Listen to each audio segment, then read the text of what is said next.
चित्रलेखा ने कहा कोई यहाँ वहां का राजकुमार होता तो मैं चुटकी बजा करके ले आता, लेकिन तुम प्रेम भी की हो तो ऐसे जगह में प्रेम की हो जहां जाना असंभव ही है, उसको लाना असंभव है।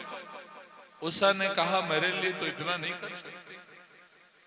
चित्रलेखा ने कहा कर तो सकती हूं, क्योंकि मित्र को सबसे ऊंचा स्थान दिया गया है, जिसके बीच में बिल्कुल किसी प्रकार से भेद ना रहे उसी को मित्र कहा जाता है।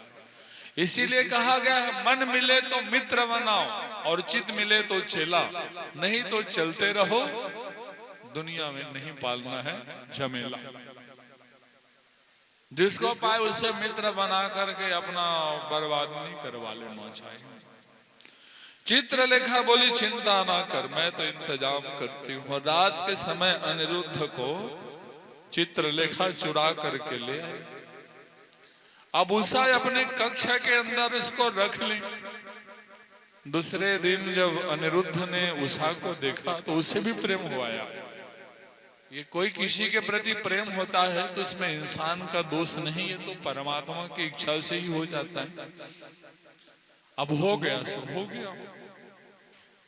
अब दोनों प्रेम करते थे, लेकिन बाणासुर के डर से और उषा के आदेश से अनिरुद्ध घर से बाहर नहीं निकलता था, घर ही के अंदर ही रहता था। दिन में छुप करके रहता था और रात में ही प्रेम क्रीड़ा और हाव भाव बातचीत किया करता था। एक बार सैनिकों को शंका हो गया तो बाणासुर को बताया महाराज छोटी पदवी और ऊंची बात, लेकिन आपके पुत्री के कक्ष में पर पुरुष रहता है। बाणासुर ने रात के समय जब दरवाजा खुलवाया तो अनिरुद्ध को उषा के साथ देख लिया। अनिरुद्ध को खंभा पर टांग दिया, गांव के बाहर पता चला तो तुम्हारी यह हिम्मत कि हमारी बेटी से तुम प्रेम करेगा? चरवाहा कुल खानदान वाला और बहुत भला बुरा कहा। नारद ने जाकर कृष्ण भगवान से कहा प्रभु आपका पोता अनिरुद्ध नहीं दिखता है, कहाँ है? श्री कृष्ण भगवान ने कहा अब 56 करोड़ परिवार है, कोई ना कोई कहीं ना कहीं खेल रहा हो। वो खेल नहीं रहा है, नारद ने बताया, वो तो ना बाणासुर के चाबुक को झेल रहा है। नाती से बहुत प्रेम रहता है, मूल से ब्याज पर ज्यादा प्रेम हो जाता है। उसी समय कृष्ण बलराम प्रद्युम्न और पूरे यदुवंशी यादवों सेना को सजा करके बाणासुर के नगरी को घेर दिए। नारदाद तु कारण्या वार्ता बद्धस्य कर्म चा प्रयहु सौंडितपुरम वृष्णयः कृष्ण देवता। बाणासुर ने अपने गुरुदेव शंकर भगवान को बुलाया तो बाणासुर के पक्ष में भोले बाबा युद्ध करने आए और उधर से कृष्ण भगवान। शंकर भगवान डाकनी बैताल विनायक पेत्रगण मातृगण पिशाच कुष्मांड ब्रह्म राक्षस को लेकर। अब कितना लड़ने वाला रहे उससे लड़ाई कर सकता है, लेकिन भगवान श्री कृष्ण उन सबको शांत करते गए, क्योंकि भगवान के नाम में ही इतनी शक्ति है। भगवान का नाम ईमानदारी से जाप करो ना तो उस स्थान में भूत प्रेत बैताल कुष्मांड डाकनी साकनी जा ही नहीं सकते। अरे दोनों एक साथ कैसे रहेंगे? या तो दिन रहेगा या रात, दोनों एक साथ नहीं रह सकते। भगवान शंकर ने पाशुपात अस्त्र चलाया तो कृष्ण भगवान ने नारायण अस्त्र चलाया। भगवान श्री कृष्ण ने देखा कि ऐसे लड़ते रहूंगा तो बाणासुर का अंत तो होगा नहीं।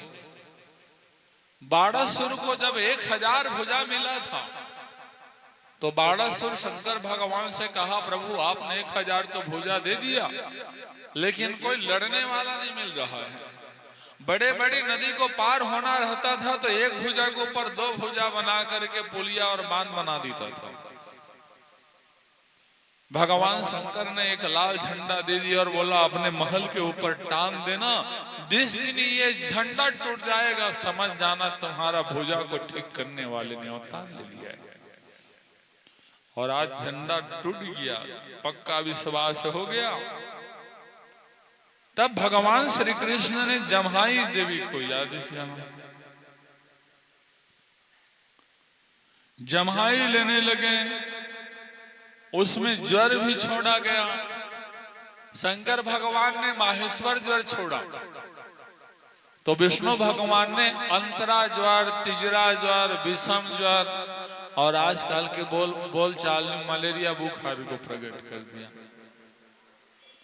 महेश्वर ज्वर को भगवान के विषम ज्वर ने पराजित कर दिया। किसी को बुखार हो जाए और जो इस कथा को सुने तो उसका बुखार उतर जाता है।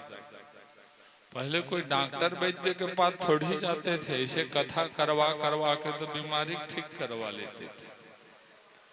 विद्राविते भृत गणे ज्वरस्तु त्रिशिरास त्रिपाता अभ्यधावत दशाराह दहन्नेव दिशो दशा। भगवान श्री कृष्ण के द्वारा अब शंकर भगवान सामने खड़े हैं, कौन बाणासुर को मार सकता है? महाकाल से कौन लड़ सकता है?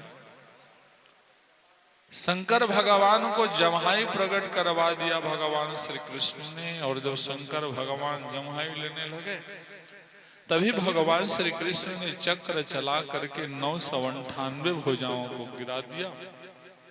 2 भुजा बचा। शंकर भगवान ने बाणासुर को बोला, अब तुम्हारे भुजा को ठीक करने वाला आया है, अपनी बेटी का कन्यादान करके अपने पाप से मुक्त हो जा।